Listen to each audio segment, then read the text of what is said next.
ઘરફોડ ચોરી તેમજ લૂંટની કોશિશના ગુનામાં છેલ્લા 18 વર્ષથી નાસ્તા ફરતા આરોપીને પકડી પાડ્યો। પ્રાપ્ત માહિતી અનુસાર આણંદની પેરોલ ફ્લો સ્ક્વોડની ટીમે બોરસદ પંથકમાં ઘરફોડ ચોરી તેમજ લૂંટની કોશિશના ગુનામાં છેલ્લા 18 વર્ષથી નાસ્તા ફરતા આરોપીને દહેવાણ સ્થિત તેના મકાનમાંથી ઝડપી પાડી આગળની કાર્યવાહી હાથ ધરી છે।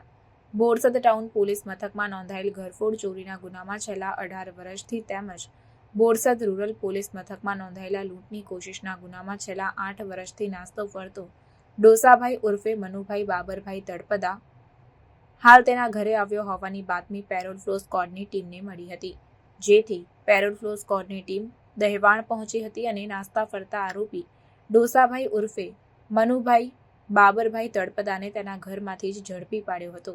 પોલીસે જરૂરી કાર્યવાહી કર્યા બાદ આરોપી ડોસાભાઈ તળપદાને વધુ તપાસ અર્થે બોરસદ પોલીસને સોંપ્યો હતો।